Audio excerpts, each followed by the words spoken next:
What happens to you as you stroll merrily on your way through life? Well, what happens is that as you're moving from point A to point B, you encounter things. And people think that what they encounter are objects, but that's not the case. First of all, most of the things that you encounter, many of the things are actually other people, and they're not objects. They're too damn complex. And even apart from the social world, the things that you encounter aren't objects. They seem to be something more like tools or obstacles. And I don't mean that we see objects and turn them into tools or obstacles. I mean that we see tools and obstacles, because what happens is that when you array yourself towards a goal, then the world transforms itself into things that get in the way of that goal, and three things. Things that get in the way of the goal, those are things you don't like. Things that facilitate your movement towards the goal, those are things that you like. And irrelevant things. And mostly you want irrelevant things, because there's just too damn many things. So the category of irrelevant is one you really like. So most of everything is irrelevant if you have a good plan. A few things are good because they move you forward, and some other things are not so good. You want to go around the not so good things if you can manage them, unless you like to run head forth into like brick walls, which is not particularly, it's a learning experience, but I wouldn't repeat it too many times. You want the world to array itself as a set of, we could say, tools. Now, what happens is that you have this perceptual system that's mediated by dopamine. It's the same system that cocaine activates, or methamphetamine, or the drugs that people really like to take. And it's the dopaminergic system that responds with positive emotion to indications that you've encountered something that will facilitate your movement towards a goal. And that's really important to know, because people tend to think that they're happy because they achieve goals, and that's not true.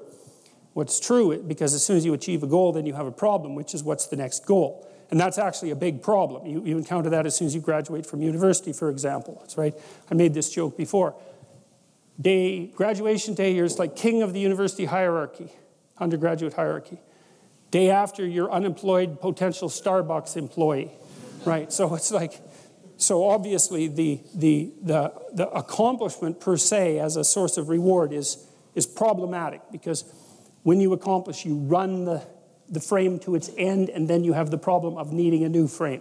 So that's a problem. But if what you're encountering instead are things that will move you along your way, it's like, hey, that's great, and that's where you get your positive motivation. And so that's really that's so much worth thinking about. You can think about that for a year, and that wouldn't even be enough to think about it, because here's what it means. It means, in some sense, that the Buddhists are right with their claim about Maya, M-A-Y-A, which means that people live in an illusion. And what they mean by that is, well, you have goal, whatever your goal is, and that goal gives relevance to the world. And you could change the relevance of the world in a snap just by changing your goal. You can do that. And so then you think, well, it's sort of an illusion because you can just change it. Now, you don't want to push that line of argumentation too far, because even if the specific point can be changed, the fact that you're in one of these frames cannot be changed. And so you have to be in a frame, although you get to pick the frame. So there's still an absolute there, which is that you have to be in a frame, and that is not a trivial absolute. It's a very major absolute. So then you think, okay, all of your positive emotion is going to be experienced in relationship to the goal. Well, then we think, well, you could use some positive emotion.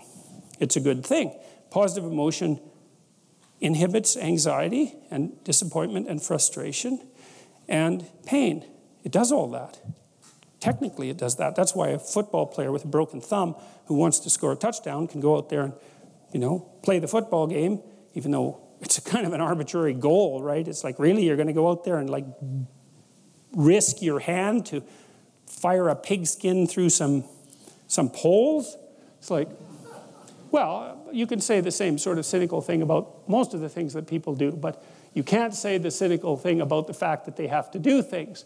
So you have a point, you have your aim, you have your ambition, and then that's what turns the world into a potentially positive place. And here's the kicker. This is so cool. The higher the aim, the more the positive emotion. So that's you think, well, why should I bother? Why should I bother doing something lofty and difficult? It's like, because it's worth it. That's why. Because the alternative is stupid suffering. Because really, because what happens is, like, you don't need a framework in order to suffer. You can just lay there day after day and suffer, right? That's easy. So that's the default condition.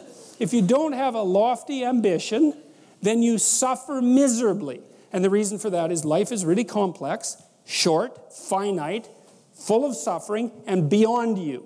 And so you can just lay there and think about that, and it's horrible. And so that's not helpful. It's just not useful. And so, people often say life is meaningless. It's like, no, it's not. That's wrong. Because if it was meaningless, that'd be easy. You could just sit there and do nothing, and it wouldn't matter, right? It'd be like you were like a lobotomized sheep. It's just irrelevant. But that isn't what happens.